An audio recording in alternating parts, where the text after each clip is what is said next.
tere päevast, kauplejad, investorid ja aktsiaturuhuvilised. Minu nimi on Igor Dorošenko ja eetris on mu aktsiaturu ülevaade video. See on selline saade, kus me vaatame aktsiaturu pikaajalist pilti, vaatame erinevat huvitavat majanduse, investeerimise teemat üle ja muidugi vaatame üle ka firmade kvartaaltulemused. See nädal, mitte nädal, vaid selles saades me räägime siis S&P 500 kasumi kasvust, investeerimistsüklitest, et võrdleme praeguse investeerimistsükli koos 2000 ja 2008 omaga. Siis räägime rekordilisest kapitali kasvamisest ja kuidas see mõjutab ka Ameerika võla või selle võla hinna ja muidugi kvartaaltulemused, et täna vaatame siis AMD, Eli Lilly, SanDisk, sealhulgas ja ka Palantir. nii et tuleb huvitav järjekordne saade ja enne veel, kui me alustame, siin veel väike selline nagu reklaam, teadaanne info, et mul on siin Youtube'is võimalik saada ka kanali liikmeks, et näiteks video all vajutades join nupule, et mõeldud selline nagu lisakanal just neile, kes on rohkem huvitatud investeerimisest, kauplemisest, et sellel kanalil ma teen lisaks nendele ülevaadevideotele ka esmaspäeviti aktsiaturu analüüsivideod. Need saab eelisjärjekorras vaadata ja siis teisipäeviti, neljapäeviti. Tavaliselt 2 korda nädalas veel siis, kui Ameerika turg on avatud, koos vaatame, mis turul toimub, näitan seal, kuidas ma kauplen, miks ma kauplen, räägin detailsemini sellest. Ja jagan ka huvitavad investeerimisideed, saab minuga suhelda, saab ligipääsu Discordi kanalile, seal saab minuga teiste kauplejatega, investoritega suhelda. Nii et kui teil on huvi, võite ka proovida, kaaluda, liituda selle kanaliga. Ja me alustame siis täna kõigepealt esimese teemaga. See on 500 kasumi kasv. Meil on tulemuste hooaeg peaaegu juba läbi, et S&P 500-st juba 88% firmadest raporteerinud tulemuse ja siiamaani tulemuste hooaeg näeb üsna hea välja. Me näeme, et siin kvartaalselt kasumite kasv võrreldes eelmise kvartaliga oli lausa 50%, et me näeme, et see kasv kiirenes, väga suur kasv, et enne seda nii suur kasv meil oli ainult siis, kui me taastusime sellest pandeemia majanduslangusest 2020, aga see oli seotud ka sellega, et kõigepealt meil kasumid tegelikult siin kukkusid -30% ja siis hakkasid taastuma, sellest meil tuli suur kasv. Aga hetkel on selline nagu rekordiline kasv väljaspoolt seda perioodi, kui me taastume majanduslangusest. See on tegelikult natukene erakorraline meil siin. Miks nii suur kasv, kui me siin räägime, et see ei ole selline nagu puhas nii-öelda nagu äritegevusest kasv ka. Kui vaatame aastases vaades, et sellise tempo jätkudes, siin analüütikud prognoosivad, et selle aasta lõpuks kasum peaks kasvama võrreldes eelmise aastaga lausa 32%, et me näeme võrreldes eelmiste aastate kasumi kasvuga 10-13%, et ka tuleb selline nagu arvestatav kiirendus S&P 500 kasumi kasvus. Mis on veel huvitav, et koos selle kasumi kasvuga tegelikult puhas marginaalsus kasvab, et me näeme net profit margin ka on siin jõuliselt kasvanud. No siin on ka, kohe vaatame graafikut ja siis me näeme, et miks nii on, et see ei olnud ka tegelikult äritegevust. Me näeme, et siin tegelikult see profit margin oli suht stabiilne kuskil siin 11 ja 13% vahel. Ta on siin olnud kogu aeg ja siis just siin selle aasta algusest järsult hakanud kasvama, et kas firmad tänu tehisintellektile on muutunud palju kasumlikuks või seal on midagi muud, et vastus on midagi muud ja mis see muud on, kohe me vaatame, aga siin veel üks huvitav graafik, mis näitab meile seda, et kui praegu räägitakse, et tehisintellekt peaks tegelikult seda tööjõudu vajadust vähendama, siis tegelikult see graafik meil näitab, et kui firmadel kasumid kasvavad, siis keegi ei taha kedagi koondada, et kui hea tajand põhimõtteliselt, siis töötajad, isegi kui võib-olla nad ei ole nii väga vajalikud, siis keegi kedagi ei koonda. Et siin on väga hea selline nagu korrelatsioon meil on olemas graafikus, mis näitab selline heledam joon, helesinine joon näitab meil SMP 500 järgmise aasta oodatud kasumi aktsia kohta ja põhimõtteliselt see kasv ja tumesinine joon näitab meil, kuidas muutub siis US non-farm payrolls ehk põhimõtteliselt siis töötajate arvu muutus, et kui see on positiivne, siis töökohtade arv suureneb, kui negatiivne, siis väheneb, et me näeme siin 2008-2009 ülemaailmse finantskriisi ajal meil oli nii kasum kahanes kui ka siis sellega tulid ka koondamised ja samal ajal, kui me näeme, et on selline kasumi kasv kiireneb, siis töötajate arv ka kasvab, et siin on tegelikult suht nagu selline üks-ühele väga selge korrelatsioon olemas ja hetkel me näeme, et kasum on järsult kasvanud ja siin põhimõtteliselt see viitab sellele, et peaks siin ka rohkem töökohti tekkima majanduses. aga jällegi, kuna see kasumi kasv on osaliselt nii-öelda nagu kunstlik, siis siin see ka ei pruugi nagu realiseerida.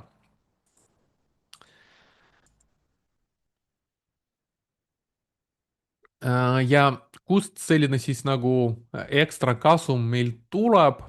Siin kaks graafikut põhimõtteliselt, mis selgitavad meil seda.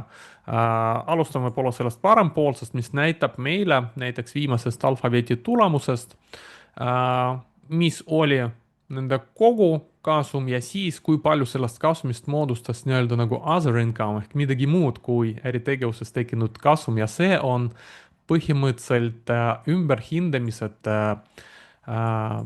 mis nad tegid oma investeeringutele, et investeerisid OpenAI-sse, Anthropicuse, kuna nende firmade, erafirmade valuatsioon kasvas, siis põhimõtteliselt hindasid oma bilansis seda üle, et see ei tähenda, et neil on seda raha tekkinud bilansis, vaid see ongi selline nagu paberil kasum nii-öelda, mis võib vabalt ka järgmine kvartal või järgmine aasta kaduda ja siis siin võib tekkida vastupidine tulp ARNK miinusega, mis võibki siis seda kasumit mõjutada vastupidises suunas hiljem. Ja Amazonil ka näeme põhimõtteliselt sama asja, et kogu kasum ja siis kui palju sellest moodustab other income, et väga suur osa. ja see vasakpoolne graafik näitab meile protsentuaalselt, et kui palju siis sellistest nagu megacap suurtedest aktsiatest, kui palju protsentuaalselt neil olnud sellist nagu other income'i äh, muud nii-öelda nagu tulu. Ja siin me näeme, et tegelikult ajaloolist alates siin 2016 ta umbes oligi siin kuskil 5-6% raames, siin üsna väike protsent oli. Ja siin me näeme, ongi, kui on ümberhindamist 2022, siis see tuleb isegi nagu negatiivsena, aga just siin alates 2025, see aasta esimene kvartal ja teine kvartal, et just see other income hakkas moodustama juba 61% kogu tulust.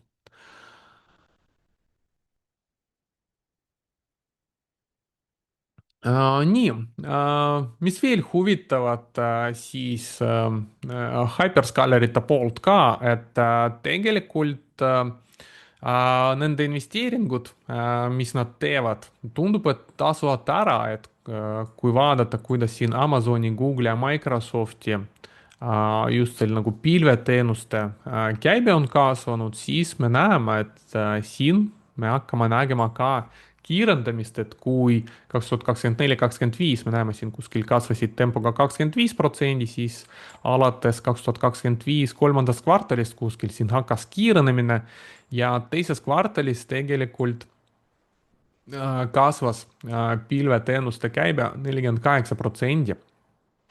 nii et me näeme, et jah, kuigi seal suur osa sellest kasumi kasvust tuli investeeringute ümberhindamisest, tegelikult reaalselt äri ja see peamine äri, kuhu nad hetkel investeerivad, suured CapEx-id näitab kiirendamist ka. muidugi sellega see varjupool on, kuidas finantseeritakse, et hakkame sellest ka kohe räägima, et see parempoolne graafik näitab meile palju hyperskalerit juba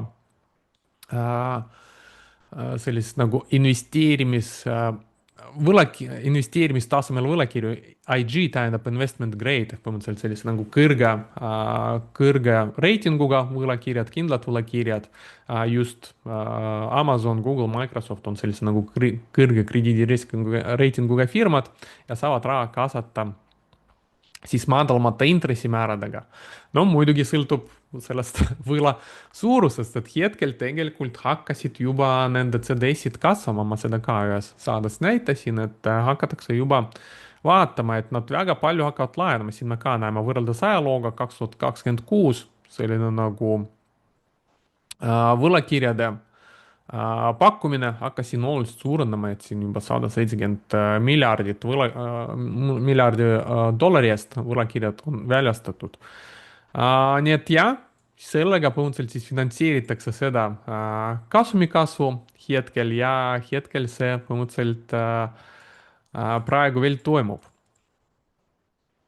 Mis aga võiks juhtuda, et me teame, et põhimõtteliselt ajaloos, kuidas meil tekivad majandusbuumid ja siis pärast majanduslangused, et see kõik tekibki sellega, et mingi valdkonnas hakatakse väga palju investeerima, siis investeeritakse üle ja siis põhimõtteliselt majanduslangusega nii-öelda korrigeeritakse, et kõik need üleinvesteerimised, halvad investeeringused pankrotistuvad või vahetavad omanikku, kes on seal olnud äkki üle võimendatud, nii edasi, ja siis majandus hakkab uuesti kasvama, uus selline nagu investeerimistsükkel hakkab.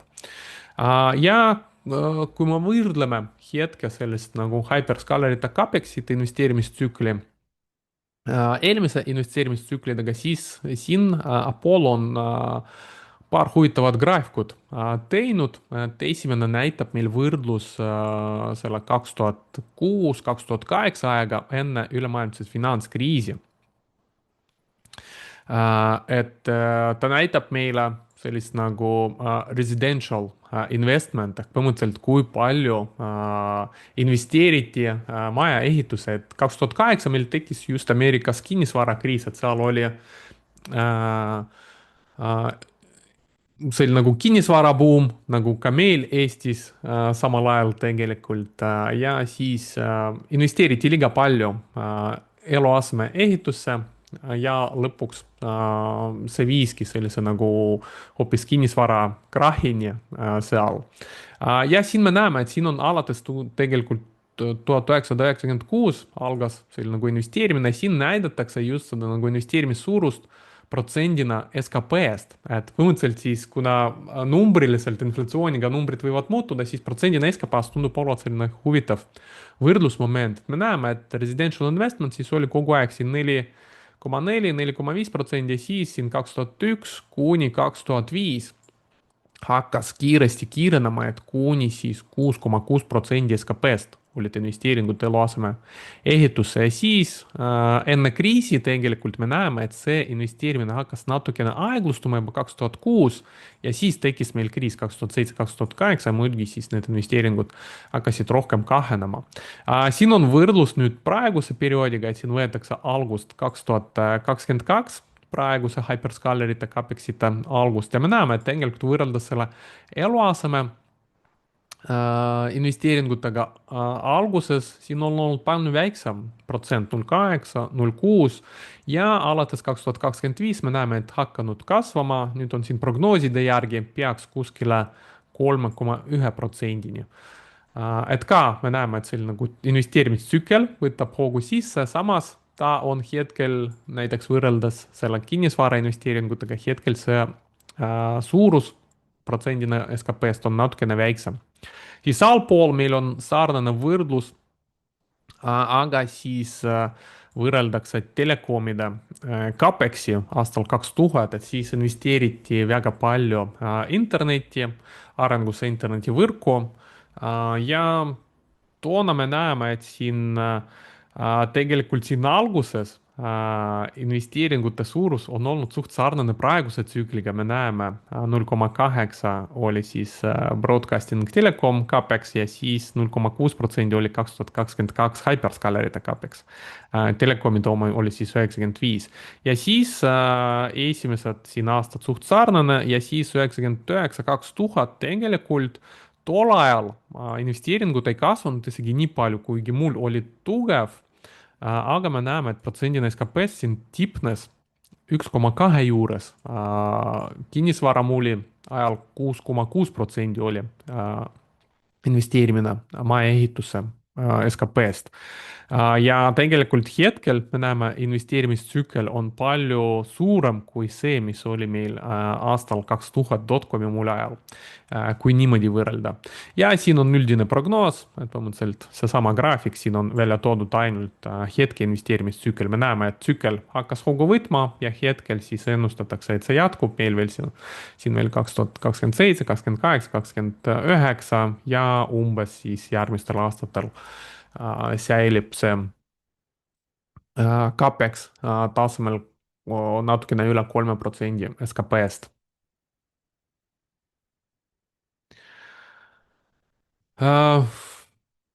Väga palju sellest investeeringust siis seostatakse hetkel tehisintellektiga ja siin on väga huvitav graafik, paar graafikut, alustame sellest vasakpoolsest. Et hetkel käib seal nagu kõva mudelite võistlus, tehisintellekti mudelite võistlus meil, et Ameerika ja Hiina mudelid on palju odavamad, me näeme siin tegelikult, kui vaadata CapExit, siis hyperscalerite CapEx miljardites ja siis Hiina hyperscalerite, kelle hulka kuuluvad siis siin Alibaba, Tencent, Baidu, ByteDance, et siis nende CapEx miljardites me näeme, et Ameerika kulutab väga palju rohkem raha kui Hiina.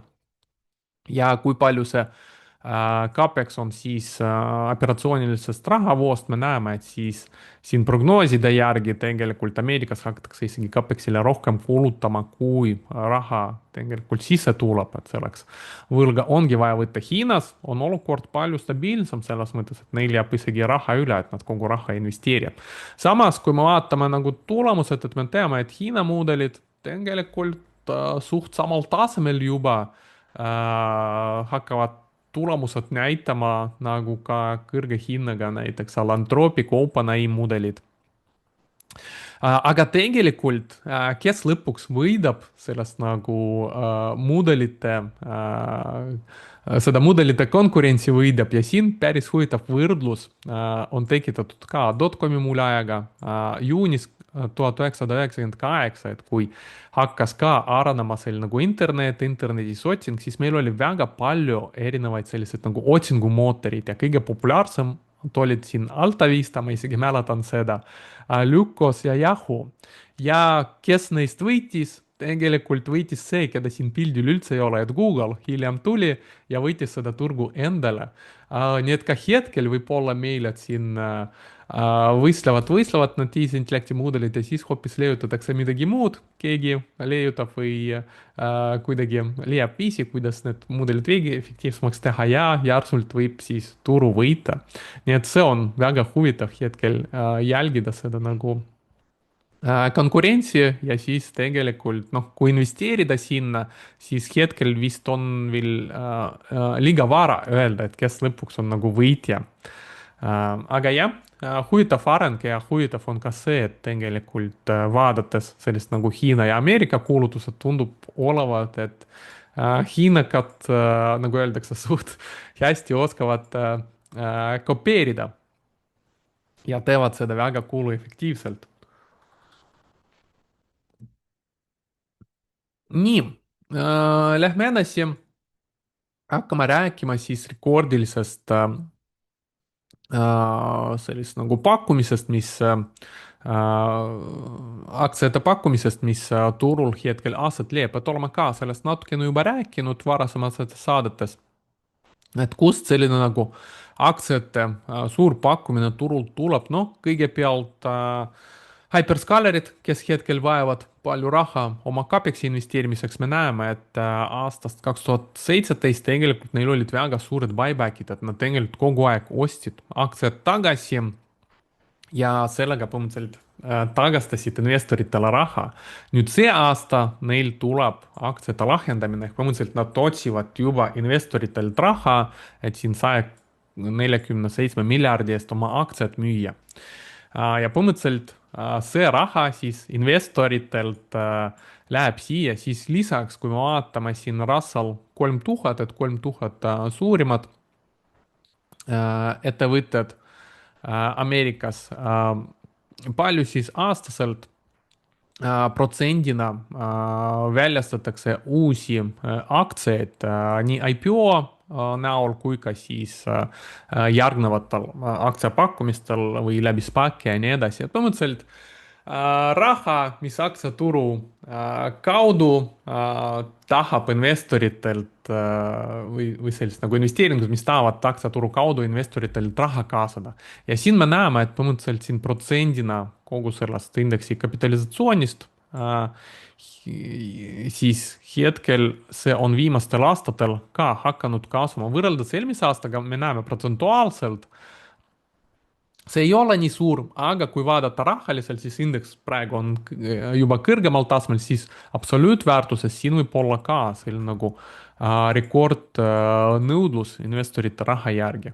et siin ka on graafik, mis näitab meile siis kogu Ameerika turul kvartaalselt, kui palju siis pakutakse aktsiaid ja kui palju raha investorite käest tahetakse, et siin teisel kvartalil see aasta oli ka siin rekord, me näeme 252 miljardit, aastal 2021, kui oli see ka IPO boom, oli 234 miljardit ja siin me näeme, et kolmandik sellest on umbes siis uued aktsiad, IPO-d, sealhulgas ka SpaceX-i suur IPO, nüüd võib-olla siin lisaks tuleb ka Anthropic ja OpenAI see aasta ka follow-ons, see on põhimõtteliselt siis, kui aktsia juba kaupleb börsil.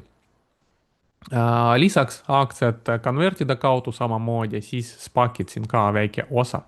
põhimõtteliselt jällegi siin on investor ja temalt küsitakse, et raha on vaja, hetkel on investeerimistsükkel, anna raha, et varem investor sai raha, nüüd põhimõtteliselt investorilt küsitakse raha.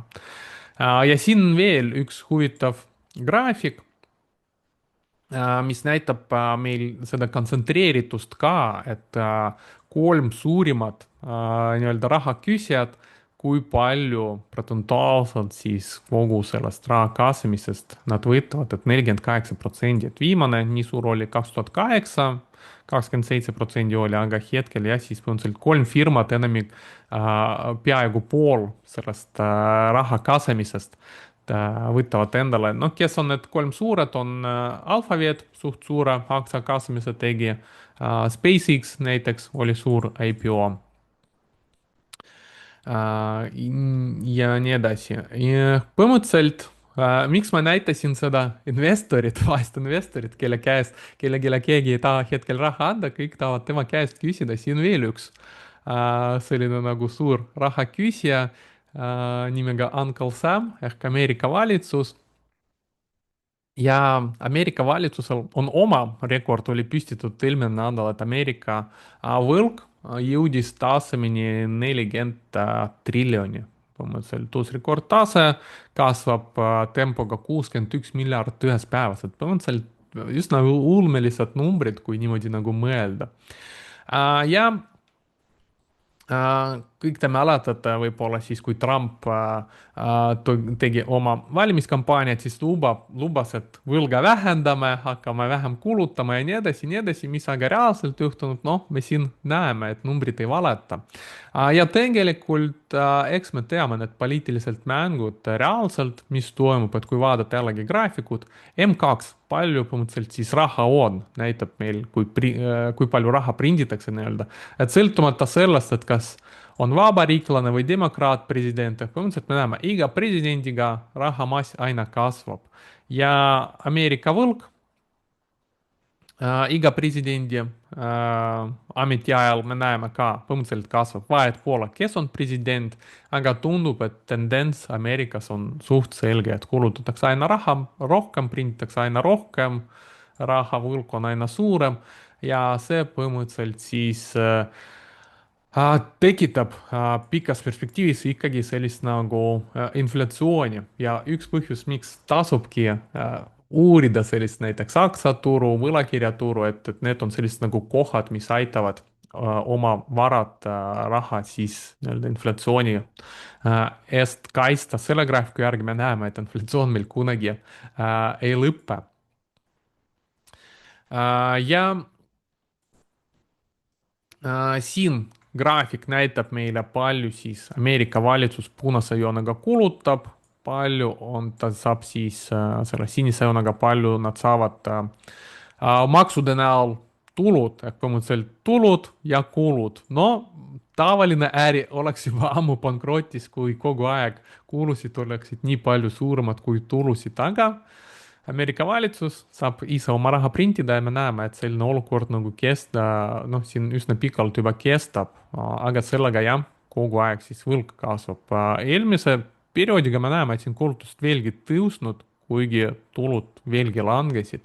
Et olukord läheb juba üsna murelikuks.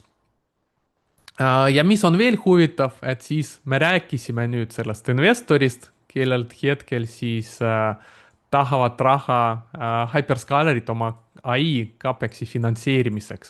Ja lisaks me näeme, et Ameerika valitsus ka vajab kogu aeg raha põhimõtteliselt, kuidas nad finantseerivad oma defitsiiti, väljastavad Ameerika riigi võlakirjad ja keegi peaks neid ostma, ehk põhimõtteliselt sama investor. Ja me näeme rekordiline defitsiit, siit väga palju raha tahetakse, rekordiline kasum, siit rekordiline CapEx, siit väga palju raha tahetakse, aga investorile keegi midagi tagasi ei anna ja siis tekibki küsimus, et kui palju raha siin investoril veel on ja kuhu ta tahab oma raha anda, kas Hyperscalerile, kes investeerib seda ja võib-olla teenib sellega siis tulu tagasi või Ameerika valitsusele ja seal on noh, mingi intress on sellel võlakirjal, aga äkki olukord siin läheb veelgi hullemaks nende kulutamisega ja võib-olla tuleb selline inflatsioon, mis ei tasu ära. Et siis ma tahan Ameerika valitsusele ka võib-olla kõrgema protsendiga anda siis või kogu raha läheb siia pigem. Et näeme, et hakkab tekkima selline tegelikult konkurents selle investori raha järgi. Ja siin on ka väga huvitav graafik, mis illustreerib meile, et kui suureks Big Techi CapEx on juba muutunud, et siin Ameerika valitsuse nii-öelda kaitsekulutused, mis on üsna kõrged, aga need siin väga palju ei kasva, samas CapEx on siin kasvamas ja see aasta juba peaks olema sama suur nagu Pentagoni eelarve ja siis järgmine aasta tegelikult CapExile kulutavad isegi rohkem kui kaitsele. Ja selle kogu jutu edasiseks arenguks siis meil järgmine graafik, mis näitabki meile põhimõtteliselt seda, et Ameerika riigi võlakirja intressitootlus hakkaski siin kasvama ja on jõudnud juba siin tasemele üle 5%, et kõrgeim tase alates aastast 2007, enne seda ülemaailmset finantskriisi. Et toona ka tegelikult intressimäära tõus, kuna väga palju kinnisvara oste finantseeriti muidugi kinnisvaralaenudega ja need olid seotud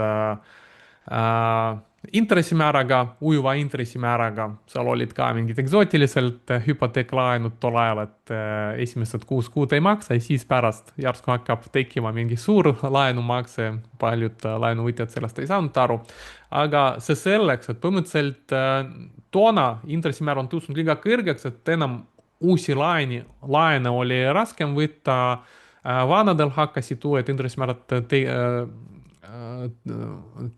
uued intressimäärad põhimõtteliselt kehtima ja siis hakkasid seal rohkem default'e tekkima, ehk just see nagu investeerimistsükkel hakkas nagu paljastama kõrge intressimääraga, kes on nagu olnud liiga riskantselt selles tsüklis ennast positsioneerinud. Ja siin põhimõtteliselt meil sama olukord võib tekkida, et ebastabiilne kulutus, me näeme, et Ameerika valitsuse poolt me näeme, et nende intressi maksed, võlg on mega suur ja siis lisaks siin intressimäär on tõusnud, see tõstnud need intressikulud väga suureks, et hetkel nad varsti jõuavad juba top kulutuse liigiks Ameerika valitsuse jaoks, et põhimõtteliselt kõige rohkem raha lähebki võla teenindamisele. Ja muidugi, kui siis investor vaatab, okei, kuhu ma oma raha annan, AI-sse, siis või Ameerika valitsuse võlakiri, kui siin hakkab intress kasvama, siis ma pigem annan siia, siis nemad, et raha kasvata, hakkavad ka suurema intressi pakkuma. aga põhimõtteliselt see nende investeerimise tootlikkust siis jällegi halvustab, et see oli nagu näeme, et ja Ameerika valitsus muidugi ka ei ole nagu väga õnnelik suurema intressiga võlakirjad välja andma, et põhimõtteliselt noh, keegi ei võida selles situatsioonis, välja arvatud võib-olla investor, kes suuremat tulu saab endale lubada, aga tema on ka selles nagu kahjumlikus positsioonis, kui nad teavad, et kui suur inflatsioon, kogu aeg peavad otsima nagu kõrgema tootlusega investeerimisvõimalused. et ühesõnaga jah, see nagu, kui intressimäär jääb kasvama, siis see oleks noh, see tooks nagu lähemale selle investeerimistsükli lõppu ja võib-olla järgmist majanduslangust. mis siin on veel huvitav, et kas see investor hakkab investeerima ka S&P 500 indeksisse, et näiteks dividendi tootlust saada, noh siis S&P 500 dividendi tootlus siin üldse ei ole konkurentsivõimeline hetkel, me näeme, et see on läinud ajalooliselt tegelikult rekordmadalale tasemele, 1,4%. et needsamad hyperscalerid näiteks, kes tegid aktsiate tagasiostu, maksid dividendi, võib-olla nemad ka ei tõsta enam dividendi, võib-olla mõned ei maksa neid ka, see võib veelgi madalamaks minna, aga jah, kui investor peaks nüüd valima riigi võlakirja, mis on suht nagu stabiilne, kõrge intressimääraga, hyperscaler võib-olla isegi stabiilsem kui Ameerika valitsus, aga võib-olla väiksem intressimäär, ja siis selline nagu dividendid loosus S&P 500-le, tundub, et see on kõige halvem valik hetkel. ja kui siin intressimäärad jätkavadki tõusu, siis see oleks aktsiaturu jaoks ka tegelikult negatiivsem areng. ja see on üks põhjus tegelikult, miks siis eelmine nädal Ameerika siis Scott Bessent, Treasury osakonna või Treasury Departmenti juht seal Ameerikas, tuli välja ja ütles, et me hakkame natukene seda 30-aastase riigivõlakirja intressimäära reguleerima, et hakkame need võlakirjad ostma. Põhimõtteliselt, kui võlakirja hind tõuseb, siis võlakirja tootlus langeb ja vastupidi, võlakirja hind langeb, võlakirja tootlus tõuseb, et põhimõtteliselt selline nagu võlakirja tootluse tõus on seotud sellega, et võlakirja hind on langenud ja siis nad ütlesid põhimõtteliselt, et me hakkame ostma, toetama seda võlakirja, et intressimäära liiga kõrgeks ei tuleks, me nagunii maksame juba väga palju seda intressi ja põhimõtteliselt öeldakse, et sellega võtab algust nüüd meil viies juba quantitative easing programm, kus Ameerikas hakatakse põhimõtteliselt raha printima ja sellega võlakirju ostma või kuidagi neid võlakirju intressimäärasid kontrollima. noh, hetkel nad küll ütlesid, et me ei prindi midagi juurde, me seal müüme ühed võlakirjad, ostame teist võlakirjad, nihkerdame natukene, aga noh, siit juba räägitakse, et see ongi see QE5, et mis oli see kõige esimene quantitative easing, see oligi see esimene programm peale ülemaailmset kriisi, kui hakatigi siis väga palju raha printima ja toetama seda võlakirjuturgu. me näeme, et neid programme oli siis kaks, siis Operation Twist oli, quantitative easing 3 ja neljas oli meil siis põhimõtteliselt peale koroonakriisi ja mis toimub nendel aegadel tegelikult, me näeme, need alad tegelikult suht positiivne aktsiaturu jaoks. seega, kui hetkel see programm siin hakkab käima, see oleks positiivne aktsiaturu jaoks ja just sellega, et põhimõtteliselt siis võlakirjade, riigivõlakirjade hinnad langevad ja nagu me nägime graafikult, see siis natukene ahvatlevamaks teeb siis aktsiaturu. Ja tänaseks siis viimane boonusgraafik. Siin Financial Times pani kokku kõige suuremad kauplemise kaotused üle kogu aja ja me siin hiljuti rääkisime sellest situation awareness'st, Leopoldi fondist, mis läks lõhki. Tegelikult tuleb välja, et see oli kõige suurem selline nagu kaotus, 35 miljardit. Siin me näeme erinevad teised fondid, et ma hästi mäletan, siin meil oli see Archegos Capital Management 2020. Peale seda koroonakriisi. See läks pankrotti ka, siis võib-olla olete kuulnud sellest nagu huvitavast Barings Bank pankrotist, et selle kohta on isegi film on olemas, kuidas seal üks kaupleja Jaapanis hakkas selle panga kahjumit varjata ja põhimõtteliselt lõppkokkuvõttes pank väga pika ajalooga läks pankrotti ka. Ja muud huvitavad pankrotid, et võite siis pärast kas Financial Timesi kodulehel või siin video pausile panete, võite üle vaadata, kes on kõik need olid ebaõnnestunud kauplejad. Siin ka suured pangad, nende hulgas JP Morgan Chase, Morgan Stanley on olemas ka. Nii, lähme nüüd kvartaaltulemuste juurde ja vaatame üle mõned huvitavad, mis ma siin valisin. Päris palju firmasid raporteerinud.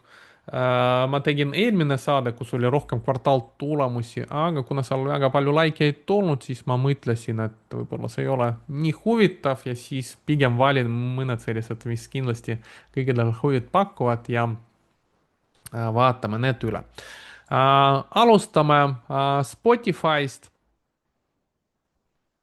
Ja Spotify meil siis kasumiga pani natukene mööda võrreldes analüütikute ootustega. Käibe tuli sama nagu analüütikud ootasid. Käibe kasvas peaaegu 14% võrreldes eelmise aastaga. Ja premium subscriberite kasv oli 9%, jõudes juba 300 miljonini. Ja siis tõstsid prognoosi ka järgmiseks kvartaliks tegelikult, et ootavad käibeks 4,9 kuni 5 miljardit, et hetkel oli 478 miljardit. Aktsia hind reageeris tulemusele kõigepealt negatiivselt -1%, aga me näeme, et järgnevatel päevadel seda juba osteti välja ja tegelikult Spotify teinud suht suure languse juba, aga tundub, et siin veebruari algusest juba suht hea põhja leidnud ja juba hakkas kõrgemat põhjad tegema. Kui vaadata Guru-Fox evaluatsiooni järgi, siis on näha, et miks see korrektsioon tuli, aktsia hind oli väga palju ülehinnatud ja nüüd on tegelikult juba fair'i value't õiglaselt hinnastatud. P-ratio'de järgi 32, P-ratio tulevane 30. Ja me näeme, et kvartaalselt ilusti meil Spotify kasvab. Siin nendest kvartalitest, mis me näeme, siin kaks väikest kahjumit oli, aga üldiselt suht hea kasumlikkus, eriti siin viimastel kvartalitel kasumlikkus hakkas paranema. Kui vaadata TTM, natukene rohkem sujuvamad numbrid, siis me näeme, et ilusti käibe kasvab, kasum kasvab, käive kasvab. Väga hea kasumlikkus, 32% gross, 18% net. Ehk põhimõtteliselt tundub olevat selline nagu õiglaselt hinnastatud hetkel huvitav investeering, et eriti kui kasutada ise ka Spotify'd, siis üks variant vaadata peale seda korrektsiooni ja tundub siin üsna head sellest nagu põhja formeerimist, võib olla hea koht hetkel seda investeeringut võtta või juurde lisada. Mis nad kasumiga teevad, kui vaatame siin aktsiate tagasiostu, viimased 3 kvartalit natukene aktsiad tõstsid tagasi isegi enne seda, kogu aeg lahjendasid aktsiad, aga 3 viimast kvartalit isegi väiksed tagasiostu tegid, maksid võla natukene tagasi ja nüüd vaba raha siin kuskil 11 miljardit neil tegelikult bilanssi, võlga praktiliselt ei ole. Et finantsseis on ka üsna tugev Spotify'l. Siis järgmine meil on AMD, Advanced Micro Devices. AMD käibekasum parem kui analüütikud ootasid. Kasum tuli $1.66 aktsia kohta, 4 senti parem kui analüütikud ootasid ja käibe kasvas lausa 50,1% võrreldes eelmise aastaga. Noh, muidugi toovad välja, et siin andmekeskuste käibe kasvab kõige kiiremini. Ja siin me näeme kvartaalselt, kuidas siin käibe ilusti kasvab, kasum hakkas kasvama ja siin TTM järgi ka väga hästi näha kasumi kasvu kiirenemine ja siis käibe ja kasumi kasvu kiirenemine. Aktsia hind reageeris tegelikult langusega -7% ja ei hakanud veel taastuma. Mis võib olla põhjuseks, no valuatsioon on juba üsna kõrge, P-ratio 132 juba, kuigi ta peaks paranema, tulevane juba 32, Guru-Foxi valuatsioonimudeli järgi hetkel üsna ülehinnatud tegelikult. Ja price to sales ratio on juba 20, arvestades marginaali, gross on 50 ja profit on 15, see võib olla natukene, tundub olevatki, nats kallis. Nii et ma ei imesta, kui siin AMD lähiajal kas teeb korrektsiooni või jääb samal tasemel kauplema, kuni jõuab oma siis fundamentaalvaluatsiooni juurde, aga sõltumata sellest nagu kiirest fundamentaalkasvust, aktsia hind on kasvanud tegelikult hetkel tundub olevat lihtsalt kiiremini ja jääb hetkel siis ootama, kuni fundamentaalid jõuavad lõpuks ka järgi. Üheks negatiivseks uudiseks seal kvartaaltulemuses, miks aktsia hind reageeris ka negatiivselt, oli see, et AMD hakkab ka oma CapEx'i suurendama, et kõigepealt siis hyperscalerid suurendasid CapEx'it, hakkasid kiibi ostma, nüüd kiibifirmad, et rohkem kiibi tootma, peavad ka oma siis ärid lahendama, et kas tehased ehitama või muud moodi investeerima, et me näeme, et siis nägime, et SK Hynix, Micron hakkavad toetajad ehitama ja AMD siin hakkab oma CapEx'i tõstma. AMD-l oma tehaseid minu teada ei ole, et nad kõik TSMC-l oma kiibid teevad, Nvidia, AMD ja teised, Apple ka ja seega siin on huvitav, et kuhu nad seda CapEx'i tahavad suunata, aga jah, me näeme, et roheline palju neil hetkel on ja punane, et palju nad siis prognoosisid juurde. Ja hetkel kuna tulud teenisid, siis bilansil hakkas vaba raha kasvama, et siin juba üle 12 miljardi, võlg stabiilne, vaba raha rohkem kui võlga, aga nad hetkel ei maksa mingi dividendi ja aktsiad ka tagasi osta, et siin 2025 väiksed tagasiostud olid, aga muidu siin nad lahendavad optsioonidega ilmselt töötajate jaoks ja põhimõtteliselt hetkel siis kuhjavad raha ja ilmselt hakkavadki seda CapEx'isse investeerima praegu. Et see võib olla turule ka ei meeldinud, et noh, muidugi kui oled investor, siis sulle öeldakse, me raha sulle anname, hakkame siin investeerima, investeeringute tootlikkus hetkel ei ole teada. Et kui sa tahad kohe saada mingit tootlust, siis põhimõtteliselt see investeering ei ole sinu jaoks. Ja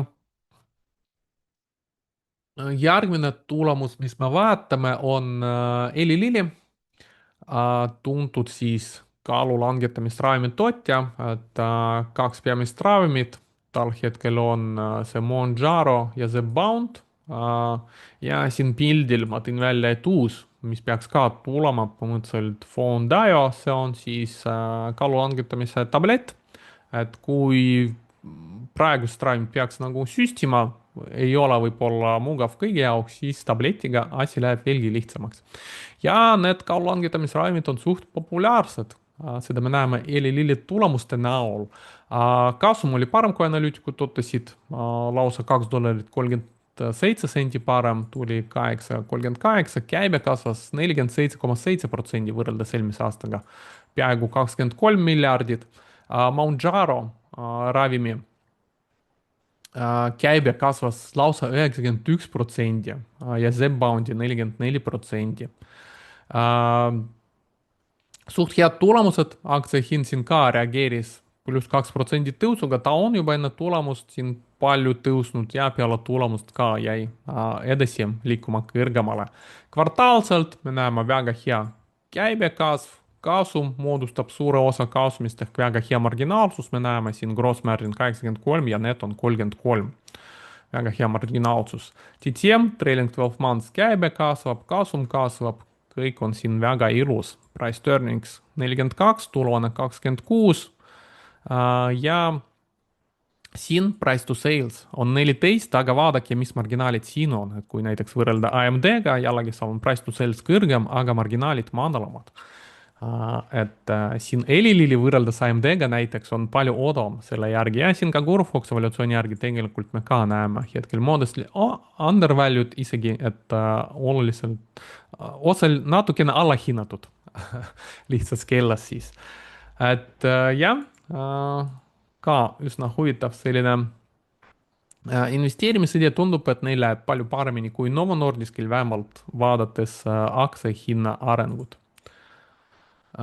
Siin veel paar lisagraafikut Elilili kohta, nad maksavad ka dividendi tegelikult, aga noh, kuna aktsiahind on väga palju tõusnud, siis dividendi tootlus läks hetkel madalamaks, 0,5%.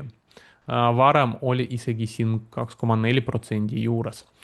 Aktsiate tagasiostu nad väga palju ei tee, aga ei lahjenda ka, et siin suht stabiilne, mingi väike tagasiost siin on, marginaalne. Petrovski F-score, selle mõõdiku järgi firma on suht ideaalne, siin 9, et üsna vähe selliseid firmasid, kellel kõigi nende parameetrite järgi on siin checkbox'i, siis nad saavad 9, et Apple näiteks oli ka üks nendest firmadest, olen seda näidanud. Ka Guru Focuse score ka näitab sellist nagu firma kvaliteedi, et siin on ka üsna kõrge 96. Kus on siin väike puudus, on, me näeme, et siin financial strength ja kui me vaatamegi nende bilansi, siis siin jah, natukene võib-olla selline nagu riskikoht, et me näeme, et võlg on siin neil kasvamas, vaba raha ka on. Aga noh, ilmselt neil läheb kaasa siis investeeringutesse, ehitavad ka tehased, et kuna ravimite nõudlus on suur, neid peab rohkem tootma ja ravimid toovad väga head tulu, et seal on tegelikult lihtsam aru saada, palju sa investeerid tehasesse, palju selle ravimiga tagasi teenid, mis on selle investeeringu tootlus võiks olla võrreldes näiteks tehisintellektiga hetkel. Et vaadates nende ROIC ja VAC, et palju nad maksavad seda laenud kapitali eest ja palju neil see raha genereerib tootlus, siis tegelikult sellest võlast väga palju hetkel ei muretseks. Aga jah, tasub seda siin välja tuua ja silmas pidada. Et nad laienevad tänu võllale ka. Nii, järgmine tulemus.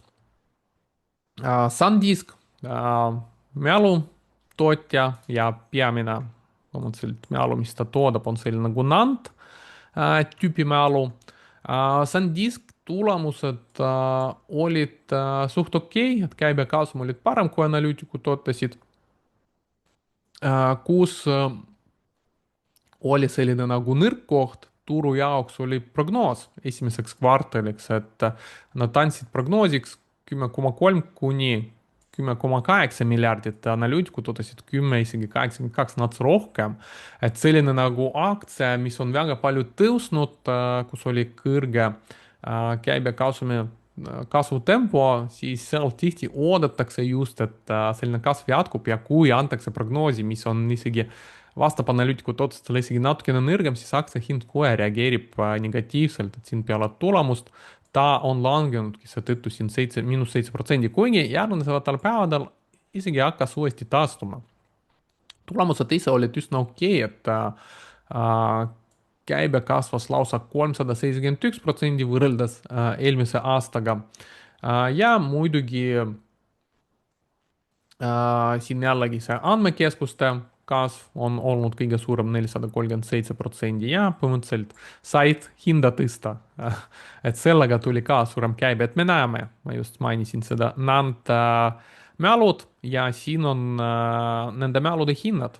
Me näeme, et eelmise aasta oktoobrist-novembrist nad hakkasid tõusma ja kuskil selle aasta aprillis nad tegelikult jõudsid oma tippuni ja siis vaikselt siin isegi hakkasid korrigeerima. Siin üks tüüp hakkas natukene rohkem tõusma, kaks ülejäänud mälutüüpe, et siin on just nende mahtude järgi, kui ma vaatan, 256, 512 ja 1 terabait. Et 1 terabait hakkas natukene kallinema hetkel, teised ikkagi siin suht stabiliseerisid ja hakkasid langema. Aga jah, kui me vaatame siin firma finantstulemust, me näeme, et siin viimastel kvartalitel hakkaski just see käibe järsult kasvama ja väga suur osa sellest käibest tuleb kasumiks, et kuidas see on võimalik just tänu sellele, et kui sa mitte, et sa müüd rohkem, vaid su toode hind läheb kõrgemaks, aga su tootmine hind jääb samal tasemel, lihtsalt su lõpphind kasvab, siis sa teenidki põhimõtteliselt sellist nagu ulmelist kasumit, et kogu see nagu käibekasv muutub sulle kasumi kasvuks. Mis siin veel huvitavat, et me näeme, jah, peamine siis kasv on viimased 3 kvartalit, tegelikult SanDisk oli enne börsil siin 2016, me näeme siin üks viimane kvartal on jäänud siis, kui ta enne oli börsil, 2016 märtsis oli viimane kvartal, siis ta läks börsilt ära ja siis uuesti IPO-ga tuli börsile tagasi ja siin me näeme ka 2014, 16 siin kuskil. Et see on areng kuni 2016, siin aastasel graafikul me näeme, et üsna stabiilne firma oli SanDisk, käibe stabiilne, ta oli kasumlik, siis läks börsilt ära, tuli tagasi börsile ja siin oli juba, kui tuli tagasi börsile, käibe samal tasemel nagu ka varem, aga oli juba kahjumlik. Ja siin tõeline läbimurre nüüd viimasel aastal toimunud, et me näeme võrreldes ajalooga isegi, kui suurema käibe ja kasumi nad siin teenisid ja see ongi põhjus, miks aktsia hind siis lendas nii kõrgele. Kuidas valuatsiooniga hetkel on? P ratio 21,9, forward on 6,2, tegelikult ei ole üldse kõrge, võib öelda, aga seal on küsimus, et kas siin mäluhinnad jäävadki tõusu, kas nad suudavad rohkem toota, kas nad või siin tekibki mingisugune tsükli lõpp ja hinnad hakkavadki siin langema ja põhimõtteliselt neil käibekasum hakkab langema, siis see forward pay ratio ei pruugi nii magus tulla, nagu ta hetkel tundub. Aga hetkel jah, siin forward pay ratio väga ilus, kasumlikkus väga ilus, gross margin 71, profit 56. Kiibid on hetkel parema tootlusega kui kaalu langetamisravim. Ja kuna Guru Fox valuatsioonigraafikut hetkel veel ei ole, ma võtsin siin Peter Lynch'i graafikut, mis peaks meil ka sellist nagu valuatsiooni näitama ja me näeme, õige valuatsioon on selline, kus hind on siin tavaliselt selle musta ja punase joone vahel, et me näeme, et siin need jooned tulevadki kasumlikkusest ja me näeme, et siin hind on tõusnud koos selle kasumlikkuse tõusuga ja nüüd on siin mõtleselt suht õiglaselt väärtustatud hetkel, vaadates P-ratio't, sama vastust. Kuhu nad raha hetkel kulutavad, no dividendi ei maksa, tagasi osta ei tee, siis bilansil lihtsalt maksid võla tagasi ja siis väga palju vaba raha hetkel on tekkinud. Siin meil tuli viimase kvartali kohta ka Gurude ehk selliste nagu suuremate fondihaldurite tehingud ja mis me siin näeme, et nad hakkasid juba rohkem müüma SanDiski aktsiat, et viimased kaks kvartalit müüvad, eriti viimases kvartalis rohkem müüsid. Millal nad ostsid rohkem? 2025 aprillis, põhimõtteliselt teises-kolmandas kvartalis, siis kui hind veel alles hakkas tõusma ja nüüd pigem juba realiseerivad, tundub, oma kasumit osaliselt. Järgmine tulemus, mis me vaatame, on Duolingo aktsia, mis on väga palju kukkunud, aga mis on äriga juhtunud, on ainult väike aeglustumine, endiselt meil on kasumlik kasvav firma. Ja vaatame viimase tulemuse järgi, et mis meil siin tuli. Kasum oli parem, kui analüütikud ootasid, 6 senti parem, 66 senti aktsia kohta tuli ja käibe vastas analüütikute ootustele tuli siin peaaegu 300 miljonit. Käibe kasvas 18,3% võrreldes eelmise aastaga. Nad natukene langetasid prognoosi kolmandaks kvartaliks, aga terveks finantsaastaks prognoos jäi umbes samaks, et käibeks ootavad 1,2 miljardit umbes. Kui me vaatame siin visuaalselt, me näeme, et käibe ilusti kasvab, kasum järgi ka kasvab, siin oli üks kvartal, kus oli selline suur roheline tulp, suur erakorraline kasvum. Ta mõjutab hetkel seda P ratio't ka, me näeme, et selle tõttu P ratio on hetkel madalam kui forward P ratio. TTM vaadates ka näeme, ilus kasv on olemas ja hetkel ka siin viimased kvartalid natukene, see üks kvartal siin mõjutab, et kasum on natukene suuremaks muutunud.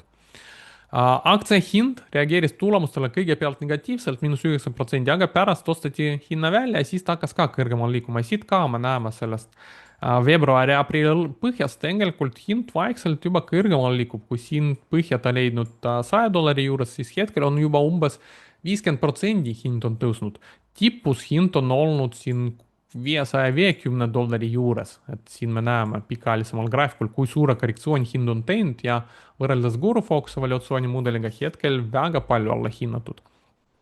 Et kui siin selline nagu kasv selles firmas jätkub, siis võib-olla hetkel üsna hea hinnaga on võimalus seda aktsiat saada. Mis nad kasumiga teevad, me näeme bilansis, vaba raha hulk kasvab, võlga praktiliselt ei ole ja viimases kvartalis isegi tegid natukene aktsiate tagasioste.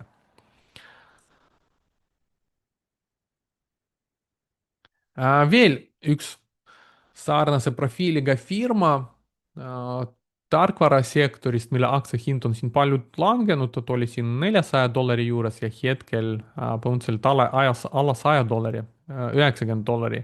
Ja ka siin veebruaris, aprillis tundub, et põhjad teinud ja hakanud kõrgemad põhjad järgi tegema. See firma meil on Monday.com ja siin isegi tulemustele suht sarnaselt reageeris, kõigepealt oli -5%, aga järgnevatel päevadel hind hakkas taastuma. Vaatame, mis siin tulemused olid. Käibekasum olid parem kui analüütikud ootasid, käibe kasvas $365 miljonini, 22% võrreldes eelmise aastaga. Siin toovad välja ka, et neil tehisintellektiga seotud käibe kasvab. Net dollar retention 109%, kui on 100-st suurem, siis tähendab, et kliendid jäävad selle firma toodet kasutama ja kulutavad rohkem raha, mis on siis väga hea. Suured kliendid kasvavad, need, kes kulutavad 100 ja 500 000, et siin vastavalt 37 ja 68% nende klientide arv. Ja põhimõtteliselt terveks aastaks ootavad endiselt sama kasvu 19–20% aastas käibe kasvuks. Et tundub, et siin on nagu kõik suht ilus näeb välja, et kvartaalselt näeme, käibe kasvab, ta on juba muutunud kasumlikuks, me näeme siin kasum hakkas tekkima, TTM järgi näeme, et käibe kasvab, kasum hakkas siin järgi kasvama. Ilus kasumlikkus, gross margin 88, profit hetkel 8,87, siin on ka oli vist midagi erakorralist, sest ta on natukene suurem kui operatsiooniline, aga vaadates seda gross margin'i, me saame aru, et siin käibe kasvuga edasi, aga siin hakkavad ka profit ja operatsiooniline margin kasvama, ehk selline kasumlikkus võib hakata veelgi kiiremini kasvama. P ratio hetkel 38, tulevane juba 13, suht huvitav. Mis nad siis oma vaba rahavooga teevad, me näeme, et siin tegelikult raha hulk hakkas natukene vähenema, endiselt raha rohkem kui võlga, kuhu see raha läks, et kui vaatame siin aktsiate tagasiostu, et nad tegid just eelmises ja üle-eelmises ja eelmises kvartalis aktsiate tagasiostu, et just siin eelmine kvartal raha palju vähenes, et siin oli suurem selline aktsiatega seost, et väga hea, et madalal tasemel aktsia hinna, oma aktsia ostavad. Et see on selline nagu positiivne buyback ja tundub olevat Gurufox evaluatsiooni järgi ka hetkel üsna hea selline nagu valuatsioon. Siin on küll kirjas possible value trap, võimalik valuatsioonilõks, aga jah, see on just sellega, et ta siin alles muutunud kasumlikuks, siin on veel üks kvartal oli kahjumlik, et tihti just kui ei ole veel sellist nagu stabiilset kasumlikkust, siis pannakse see possible value trap, aga tundub, et siin ikkagi üsna hea areng meil. Ja järgmine huvitav ka kasufirma, mille aktsia hind on hetkel langenud, on On Holdings, On Holding. Šveitsi firma, teatan, et on, kuidas seal neil logo oli, mingi selline on logoga jalatsid, kõige peamine nende toode hetkel kõige rohkem müüvad.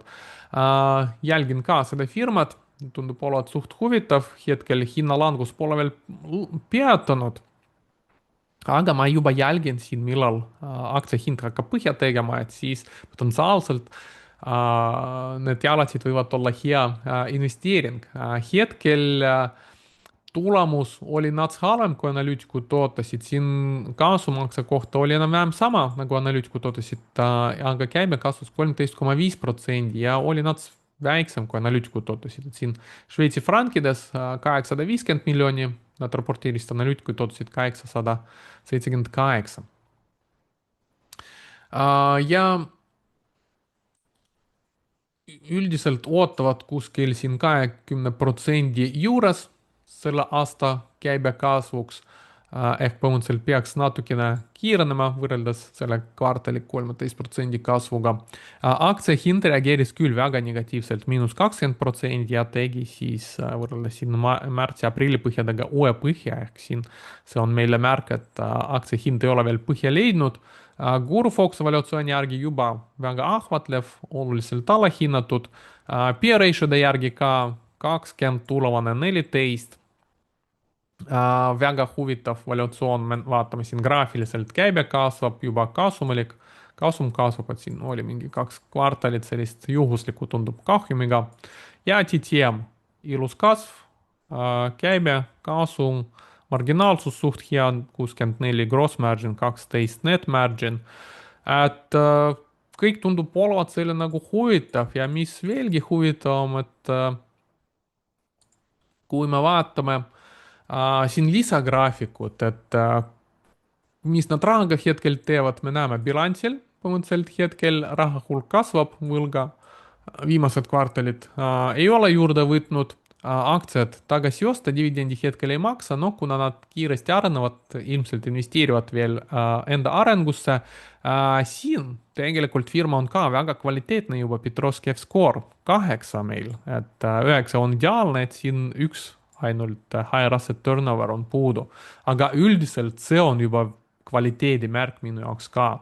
Ja kui me vaatame, kes ostab, institutsionaalsed investorid, aktsia hind on langenud, institutsionaalsed investorid oma osalust suurendanud. Fondihaldurid, siin viimased 6 kvartalit, mis me näeme ja eriti viimane kvartal, sellist nagu fondihaldurid, gurud ostavad.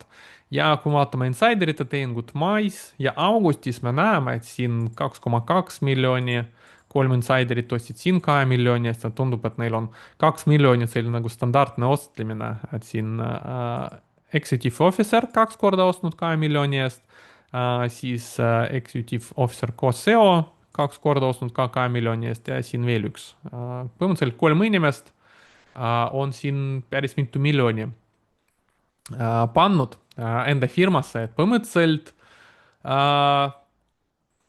kui vaatad, et selline nagu inimesed, kes teavad sinust rohkem sellest firmast, ostavad ja näed, et firmal on ilus selline areng, no siis küll tahaks ka osta tegelikult, aga siis tuleb ära oodata. Noh, muidugi võib ka kohe osta juba, hind on üsna heal tasemel, aga siis võib-olla kasutada seda strateegiat, kui mitte osta kohe täis portsu, vaid oodata, et kui hind läheb veelgi madalamale, siis saab nats parema hinnaga juurde osta ja siis täispositsioon tuleb parema keskmise hinnaga või siis osta, panna silmad kinni, teine strateegia. Ilmselt sellise arenguga 5 aasta pärast hind on kõrgemal tasemel ja kolmas strateegia, mis on rohkem sellist nagu kogenumad kauplejad, investorid teevad, et siis jälgida aktsia hinna, siis kui on näha, et hakkab põhja tegema, kõrgemad põhjad juba graafikul, et siis on näha, et juba põhja on saavutatud, siis alles teha ostu.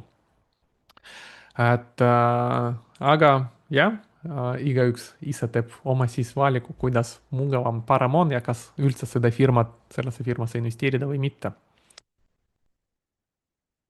Tihti sellised nagu lihtsamad firmad, nagu toosude tootjad võivad pikas perspektiivis näidata paremat tootlust kui mingid sellised nagu keerukamad asjad nagu tuumaenergia ja näiteks kvantarvutid. Vaadake näiteks ajalooliselt seal, ma ei tea, Nike, Croksi graafikud, ja näiteks VD40, päris huvitav, kuidas mõnikord saab väga lihtsa toodega päris head tootlust turult saada. nii, ja viimane tulemus meil tänaseks on siis Palantiiri oma. Palantir on ka suurepärane ettevõte, ilusti kasvab, käibekasum järjekordselt olid parem, kui analüütikud ootasid. käibe kasvas 93% võrreldes eelmise aastaga, jõudnud juba 1,94 miljardini, palju parem kui analüütikud ootused, 1,91.